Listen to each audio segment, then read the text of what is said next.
Now that you've finished your personal reflection, it's time for us to move on to the teaching aspect of this module. This module is going to focus on nouns, and more specifically common and proper nouns.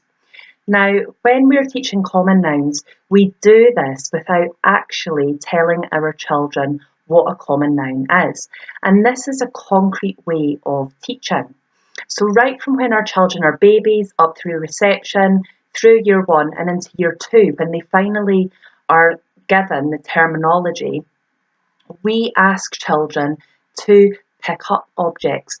Now, most objects that you can pick up are common nouns, so it's a really easy way for young children to learn that concept.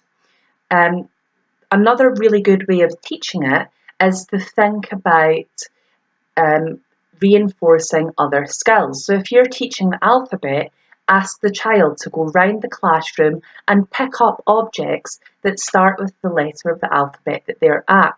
Obviously, if you don't have a classroom where that's possible, you can ask the children to draw the pictures as well. Now, it's really important that we think about ways that we can stretch children's knowledge and application of grammar terms. So I want to tell you a quick little story about when I was teaching in year 6. Now, this was in a school that was really underperforming. So our year 6s doesn't have the knowledge that I would have expected them to have. So we were going over some of the more basic skills. And I asked all of the children to play I Spy. So I said, I spy with my little eye something beginning with S. And it took a little while, but we got shoes. Now, quite often we're told that we need to find powerful verbs or really interesting adjectives, and nouns get forgotten in all of that. So I asked the children to think about different ways that we could clarify what that noun was. So I got a few children to come up. I had a girl with ballet pumps on, I had a girl with boots on, a boy with trainers, and I had my high heels on. And I made a bit of a joke about it with the boy about whether he would like to swap his shoes for mine. And it gave the children the idea that it's important to choose the correct noun to give the most information to your audience, to your reader, to anybody that you're speaking to. Another example of this was when I was at home making dinner, and I had my conservatory door open, my kitchen door open, and suddenly I turned round and there was a massive, like literally massive, Alsatian looking at me, and the neighbour's fence had fallen down, and the Alsatian from next door had decided that he would come to visit.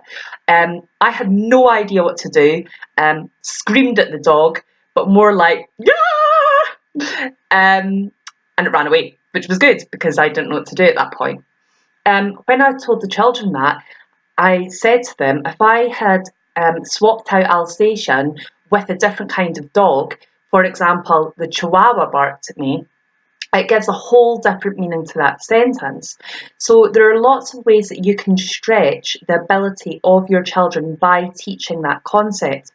Now, the task that I want you to do is I want you to think about some different ways that you can teach common nouns. So I've just told you a really great way to get the children interested and engaged is playing I Spy.